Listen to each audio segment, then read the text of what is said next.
Video देख रहा था, एक देश का युवा ये कह रहा है कि अगर हमको इसको वापस नहीं लिया गया तो हम लोग आतंकवादी बन जाएंगे। बताइए कितने शर्म की बात है कि जो लोग राष्ट्रवाद के नाम पर सरकार बनाते हैं, जो लोग राष्ट्रवाद के नाम पर सत्ता में आते हैं, आज उसी राष्ट्रवादी सरकार के सामने वो ललकारते हुए कह रहे हैं कि अगर इस बात को नहीं मानोगे तो हम आतंकवादी बन जाएंगे। खुल के, ऐसा भी नहीं कि चेहरे पे मास्क लगा लिया हो, कुछ नहीं, खुल के कह रहे हैं। तो ये शर्म की बात है। भारतीय 4 साल बाद जो लोग रिटायर हो जाएंगे उसमें 75% लोग जो है वो कहीं ना कहीं हो सकता है कि देश विरोधी गतिविधि में शामिल हो जाएं, कहीं माओवादियों के साथ मिल जाएं। उनको आपने हथियार की ट्रेनिंग दे रखी है, किसी ना किसी गलत ढंग से वो काम कर सकते हैं। और ऐसा मैं नहीं कह रहा हूं, रक्षा विशेषज्ञ भी ऐसा कह रहे हैं। प्रधानमंत्री नरेंद्र मोदी जी को अगर तपस्या करनी है तो वो चले जाएं किसी पहाड़ में, चले जाएं किसी गुफा में तपस्या करें।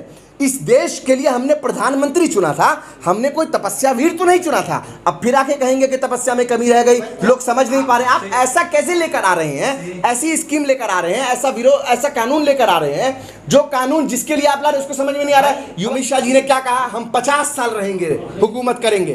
तो आप हुकूमत को तो आप जो राजा बनते हैं, शहंशाह बनते हैं, तो आप 50 साल का विजन लेके बनते हैं। लेकिन एक युवा को जो नौकरी देना चाहते हैं वो 3.5 साल की नौकरी और 6 महीने की ट्रेनिंग, ये कहाँ का न्याय है? कि इस देश के अंदर भारतीय जनता पार्टी में कोई तो ऐसा नेता होगा जो प्रधानमंत्री मोदी जी को सद्बुद्धि दे सकता है। मैं बस उस नेता की तलाश में हूँ। MP और प्रदेश अध्यक्ष हैं, उनके घर पर भी तोड़फोड़ की खबर आ रही है। डिप्टी CM बिहार की रेणु जी हैं, उनके घर पर तोड़फोड़ की खबर आ रही है। नवादा के अंदर भाजपा के कार्यालय को जलाया गया, मधुबनी के अंदर, मधेपुरा के अंदर। हमको आप परेशान करना छोड़िए। अगर आप परेशान करना नहीं छोड़े तो देश का युवा मैं नहीं मालूम कि क्या कर जाएगा। चूंकि देश में बवाल मचा हुआ है, छात्र उतर चुका है रोडों पर, लेकिन सरकार 2 साल और बढ़ा दे कह रही कि युवाओं के लिए बहुत अच्छा काम है। देखिए, सरकार ने 2 साल नहीं बढ़ाए हैं इस तरह से जैसे आप बोल रहे हैं। वो पहले जो अभी भर्ती होगी उस भर्ती में मैक्सिमम एज को 21 से 23 किया गया है। वो इसीलिए सरकार ये कह रही है कि चूंकि ये पहली बार स्कीम आई है, तो पहली बार स्कीम आई है तो जो लोग अंडर एज हो रहे थे उनको मौका मिल जाएगा।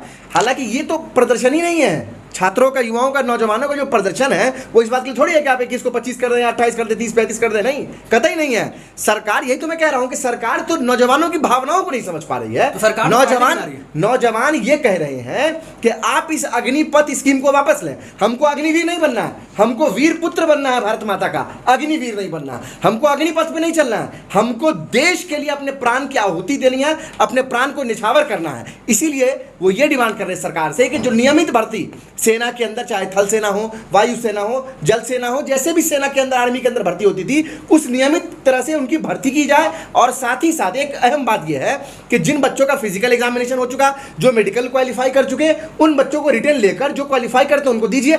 आज जो उग्र प्रदर्शन हो रहा है, ये बताइए, जब शांतिपूर्ण ढंग से 3 दिन पहले जब सरकार इस स्कीम को लेकर आती है, जब लोग प्रदर्शन कर रहे थे, तो क्यों नहीं मीडिया ने उसको कवर किया? आपने ये सवाल है। आपने अभी कहा कि देश वीर बनना चाहते हैं, देश के लिए वीर बनना चाहते हैं।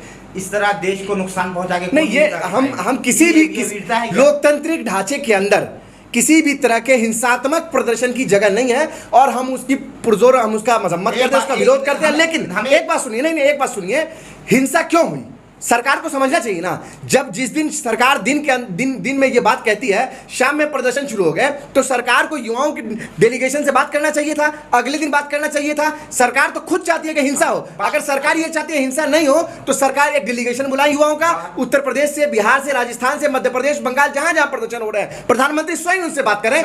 अगर बात नहीं हुई तो हिंसा नहीं, हिंसा आगजनी जायज नहीं है। प्रधानमंत्री या कोई नेता बस में, रेलवे में, ट्रेन में सफर करते हैं। ये लोग बस में, ट्रेन में सफर नहीं करते हैं। ये सबका VIP कोटा होता है। लेकिन आप बस ट्रेनों को, आपकी बात बिल्कुल सही है। हिंसात्मक प्रदर्शन की लोकतंत्र में जगह नहीं है। हम बार बार इस बात को कह रहे हैं और हम नौजवानों से अपील करना चाहते हैं कि आप लोग भारतीय जनता पार्टी के जो आलीशान 800 से ज्यादा ऑफिस बने हैं देश भर के अंदर, वहां जाकर आप शांतिपूर्ण प्रदर्शन करें। वहां उनके भाजपा के ऑफिस पर, कार्यालय पर बैठकर वहां पर आप प्रदर्शन करें शांतिपूर्ण ढंग से। क्योंकि भारतीय जनता पार्टी की सरकार है और देश में मैक्सिमम जगह वो कहते हैं कि भाई हमारे फुटप्रिंट्स हैं। तो आप उनके राज्य के कार्यालय पे, राज्य की इकाई पे, जिला के, ब्लॉक पे जहां है, उनके कार्यालय पे जाकर शांतिपूर्ण प्रदर्शन करें। रेलवे का नुकसान ये भाजपा की प्रॉपर्टी नहीं है। भारतीय रेल इस देश की प्रॉपर्टी है। भारतीय रेल आज नुकसान में चल रहा है। अगर ट्रेन की एक बोगी भी चलती है, एक बोगी तो छोड़िए, एक सीट भी खराब होती है, तो वो हमारे पैसे से बना हुआ है, हमारा ही पैसा खराब हो रहा है। मैं हाथ जोड़कर अपील करता हूं कि हिंसात्मक प्रदर्शन ना करें। अगर आपको प्रदर्शन करना है तो आप सड़कों पर शांतिपूर्ण प्रदर्शन करें और भाजपा के ऑफिस के बाहर बैठकर शांतिपूर्ण ढंग से प्रदर्शन करें और ये बताएं कि हम जो है इसका विरोध करते हैं। लेकिन मशकूर उस्मानी साहब 21 साल की उम्र में किसके पास इतने पैसे आ जाते हैं कि 12-15 लाख जमा कुछ भी आप कर लेंगे? सरकार दे रही है तो युवा क्यों नहीं मान रहे? सरकार दे रही है, क्या दे रही है सरकार? सरकार सरकार ने 21 साल की उम्र में, भरी नौजवानी में, 21 साल में जब शादी करने की उम्र होती है तो आपको भूतपूर्व सैनिक कहा जाएगा, भूतपूर्व आपको अग्निपथ वीर कहा जाएगा। आप बताइए, मतलब 21 साल की उम्र, आप शादी का उम्र जो होता है उस उम्र पे आप रिटायर कर गए। 21 साल है ना भाई शादी का उम्र लड़कों का, तो उस पर आपको रिटायरमेंट मिल जाएगा। तो मतलब भरी जवानी में आप रिटायर कर गए, पहली बात। दूसरी बात कि जब साढ़े 17 साल की उम्र में कोई युवा अगर से जाकर नौकरी करता है इस अग्निपथ स्कीम के अंदर, तो 6 महीने की ट्रेनिंग। अब ये बताइए कि 6 महीने की ट्रेनिंग उस 4 साल में इंक्लूडेड है। कौन सी ऐसी सेना है विश्व के अंदर जो 6 महीने में अपने सैनिक को ट्रेन करती है?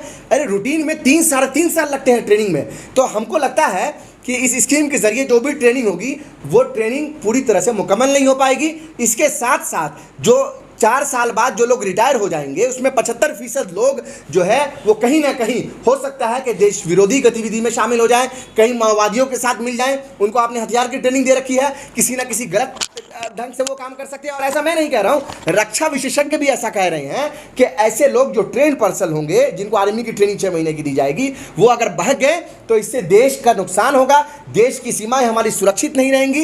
ये जो हम बार बार कह रहे हैं कि देश का नुकसान होगा, देश की सीमा सुरक्षित नहीं रहेगी, ऐसा इसलिए कह रहे हैं क्योंकि अरुणाचल प्रदेश की तरफ से देख लीजिए आप किस तरह से चाइना जो है वहां से इंटर कर चुका है। चाइना ने कैसे वहां पर जो है अपना घेराबंदी कर लिया, अपने घरों को बना लिया है। तो आज जब इतने फ्रंट पर देश लड़ रहा है, उसमें हमें ये सोचना चाहिए कि हमारे आर्मी के जो जवान होंगे वो ट्रेंड होने चाहिए, वो इतने सक्षम होने चाहिए कि उनको जो है वो किसी भी तरह से, किसी भी कोई भी आपत्ति आती है, अगर देश के अंदर किसी भी तरह से कोई विदेशी आक्रमण होता है तो उससे लड़ने के लिए सक्षम हो। 6 महीने के अंदर सक्षम तो नहीं हो सकते।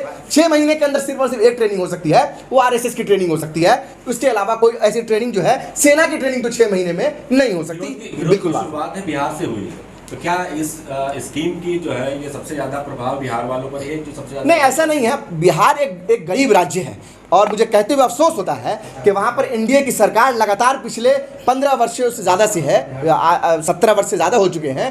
तो मैं ये कहना चाहूँगा कि आज भी बिहार बीमारू राज्य है, आज भी बिहार गरीब राज्य है, आज भी बिहार के अंदर किसी तरह का आपको प्राइवेट सेक्टर में कोई जॉब नहीं है, कोई अच्छी कंपनी नहीं है, कोई रोज़गार के ज़रिए नहीं है। तो बिहार के गरीब नौजवान इस बात के लिए अपने आप को तैयार करते हैं, सालों साल उनके माता पिता तैयार करते हैं कि वो आने वाले समय में देश के लिए अपने सेवा को देंगे, वो आने वाले समय में जो है देश के लिए अपने प्राण को निछावर करेंगे। और बिहार की भूमि तो हमेशा से कर्मवीरों की भूमि रही है। बिहार की भूमि हमेशा से नौजवान जो वहाँ के हैं वो देश की आज़ादी की लड़ाई में अपने आप को समर्पित किए, लोहिया जेपी के आंदोलन में अपने आप को समर्पित किए, और उसके बाद जब जब इस मुल्क को जरूरत पड़ी है तब शहीद होने का काम किए हैं। तो वहाँ के नौजवान अपना रोजगार भी खोजते हैं, देश प्रेम के अंदर रहते हैं, इसीलिए बिहार के नौजवान जो है वो लगातार पहले दिन से बिहार में ही सबसे ज्यादा ट्रेनें चल रही हैं मशकूर उस्मानी जी। मैं यही तो कह रहा हूँ कि विरोध सबसे ज्यादा बिहार और उत्तर प्रदेश से है, चूंकि युवाओं की जो संख्या है, बेरोजगारों की जो संख्या है उत्तर प्रदेश और बिहार में, चूंकि आबादी भी सबसे ज्यादा उत्तर प्रदेश, बिहार, राजस्थान में है,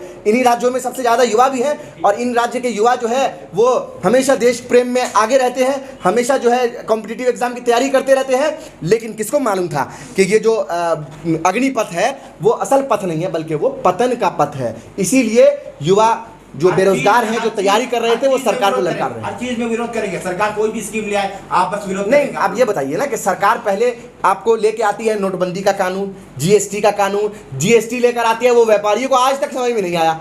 जीएसटी आए हुए लगभग 6 साल हो गए, नोटबंदी हुई 2016 में 8 नवंबर को, आज तक उस नोटबंदी से हम लोग उभर के नहीं आ पाए हैं। किसी व्यापारी को नहीं समझ पाए, किसी अर्थशास्त्री को समझ में नहीं आया। सरकार किसान बिल लेकर आती है, 3 काले कानून लेकर आती है और बोलती है किसानों के लिए बहुत अच्छा है, किसान बोलते हमारे लिए अच्छा नहीं है। 700 से ज्यादा किसानों को अपने प्राण की आहुति देनी पड़ी। उसके बाद 1 साल बाद सरकार ने वो किसान विरोधी कृषि कानून को वापस लिया। तो सरकार समझा नहीं पाए। तो यही बात है ना कि हर बार मोदी जी की तपस्या में कमी रह जाती है। अरे भाई, आप तपस्या कर क्यों नहीं रहे? आप तपस्या मत कीजिए, आप देश के लिए कुछ अच्छा कीजिए। तपस्या करने के लिए आपको थोड़ी प्रधानमंत्री बनाया गया था। अगर आपको नहीं, अगर प्रधानमंत्री नरेंद्र मोदी जी को अगर तपस्या करनी है तो वो चले जाएं किसी पहाड़ में, चले जाएं किसी गुफा में तपस्या करें।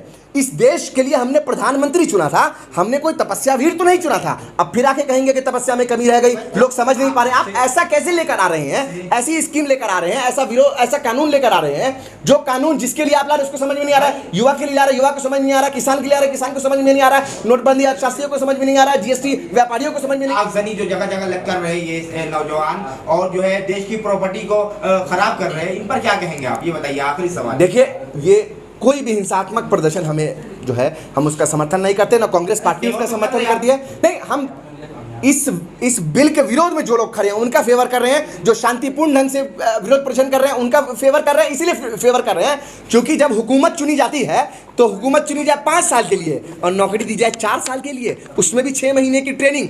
आप अमित शाह जी ने क्या कहा, हम 50 साल रहेंगे, हुकूमत करेंगे। तो आप हुकूमत को तो आप जो राजा बनते हैं, शहंशाह बनते हैं, तो आप 50 साल का विजन लेके बनते हैं। लेकिन एक युवा को जो नौकरी देना चाहते हैं वो 3.5 साल की नौकरी और 6 महीने की ट्रेनिंग, ये कहाँ का न्याय है? ये मैं नहीं कह रहा हूँ, ये देश का युवा आपसे जानना चाह रहा है कि आप क्यों इस तरह से देश के युवा को बहका रहे हैं, क्यों उसको परेशान कर रहे हैं। और मैं एक बात कहना चाहता हूँ कि किसी भी तरह की हिंसा जो है लोकतंत्र में बर्दाश्त नहीं की जाती है। लिहाजा आप तमाम लोग प्रदर्शन करें, बातचीत का दरवाज़ा मैं कहता हूं नरेंद्र मोदी जी से कि आप इसको खोलें। और नरेंद्र मोदी जी तो कहते हैं हम तो युवाओं से संवाद करना चाहते हैं, कैमरा बड़का कैमरा लगा के और प्रोजेक्टर लगा के बात करते थे किसान से, युवा से। क्या हुआ आज? उनको मालूम है कि आज वो अगर प्रोजेक्टर लगा के बात करेंगे तो शायद उस प्रोजेक्टर पर मोदी जी नज़र नहीं आए। तो मैं बस यही कहना चाहता हूँ नरेंद्र मोदी जी से कि आप आइए, देश के नौजवानों से अपील कीजिए, उनसे बातचीत कीजिए, उनसे पूछिए कि क्या जो है किस तरह से वो इस देश को आगे बढ़ाना चाहते हैं, कि क्या वो चाहते हैं। लेकिन मैं शुरू से मानिए, जब भाजपा के 8 साल हुए, प्रधानमंत्री ने कहा कि हमने ऐसा कोई काम ही नहीं किया जिससे देश के नागरिक का सर झुक जाए। आज पूरे देश में प्रदर्शन हो रहा है, आगजनी हो रही है, इस पर आप क्या कहना चाहेंगे? मैं बस यही कहना चाहूंगा कि इस देश के अंदर भारतीय जनता पार्टी में कोई तो ऐसा नेता होगा जो प्रधानमंत्री मोदी जी को सद्बुद्धि दे सकता है। मैं बस उस नेता की तलाश में हूँ, कांग्रेस और किसी विपक्ष पार्टी से नहीं तलाश में हूँ। मैं भारतीय जनता पार्टी के अंदर किसी एक ऐसे नेता की तलाश में हूँ जो मोदी जी को जाकर सद्बुद्धि दे, उनको बताए कि आप जो बात बोलते हो वो झूठ बोलते हो, उनको ये बताए कि आप जो कानून लेकर आते हो, जिसके लिए लेकर आते हो वो उसको समझते नहीं है और आप तपस्या करना छोड़ दो, आप प्रधानमंत्री की तरह एक्ट करो। हमको कोई प्रधानमंत्री चाहिए ना भाई, हमको कोई तपस्यावीर नहीं चाहिए। आप क्यों तपस्या करते हैं? मत कीजिए तपस्या। आप 24 घंटे क्यों काम करते हैं? मत कीजिए काम 24 घंटे।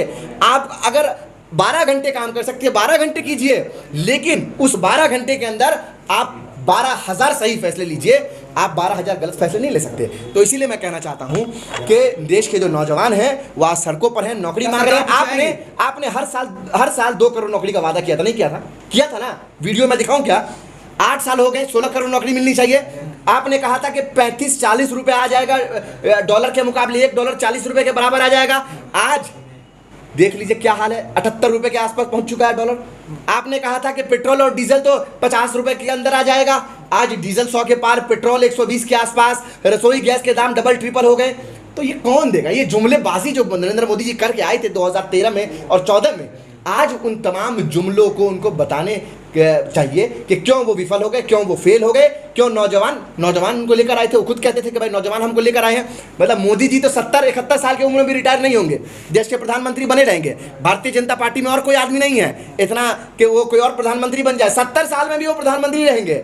लेकिन 21 साल में देश का युवा रिटायर हो जाएगा, रिटायरमेंट झेलेगा। क्या सरकार वापस अपना फैसला लेगी? लेना पड़ेगा सरकार को। हमारे नेता आदरणीय राहुल जी ने कुछ महीने पहले ही एक बात कही थी कि बहुत जल्द वो दिन आएगा जब लोग इनके मंत्रियों के पास, इनके मुख्यमंत्रियों के पास दौड़ कर जाएंगे और इनसे इनके गिरबान पकड़ के सवाल करेंगे। आज वही हो रहा है। बिहार के अंदर क्या हुआ? भारतीय जनता पार्टी के जो प्रदेश अध्यक्ष हैं, जो वर्तमान में एमपी और प्रदेश अध्यक्ष हैं, उनके घर पर भी तोड़फोड़ की खबर आ रही है। डिप्टी सीएम बिहार की रेणु जी हैं, उनके घर पर तोड़फोड़ की खबर आ रही है। नवादा के अंदर भाजपा के कार्यालय को जलाया गया, मधुबनी के अंदर, मधेपुरा के अंदर। हम इसका समर्थन नहीं करते, विरोध करते हैं, लेकिन हम चेतावनी दे रहे हैं कि देश के युवाओं को आप परेशान करना छोड़िए। अगर आप परेशान करना नहीं छोड़े तो देश का युवा मैं नहीं मालूम कि क्या कर जाएगा, क्योंकि वो इमोशनल है, वो तराही मची हुई है। सालों साल से वो बेरोजगार है, एग्जाम देने के बाद उसको नौकरी नहीं मिल रही है। तो जब हताश होते हैं लोग तो कुछ भी करते हैं। मैं एक वीडियो देख रहा था, एक देश का युवा ये कह रहा है कि अगर हमको इसको वापस नहीं लिया गया तो हम लोग आतंकवादी बन जाएंगे। बताइए कितने शर्म की बात है कि जो लोग राष्ट्रवाद के नाम पर सरकार बनाते हैं, जो लोग राष्ट्रवाद के नाम पर सत्ता में आते हैं, आज उसी राष्ट्रवादी सरकार के सामने वो ललकारते हुए कह रहे हैं कि अगर इस बात को नहीं मानोगे तो हम आतंकवादी बन जाएंगे। खुल के, ऐसा भी नहीं कि चेहरे पे मास्क लगा लिया हो, कुछ नहीं, खुल के कह रहे हैं। तो ये शर्म की बात है भारतीय जनता पार्टी के लिए, नरेंद्र मोदी के लिए, अमित शाह जी के लिए और तमाम लोगों के लिए।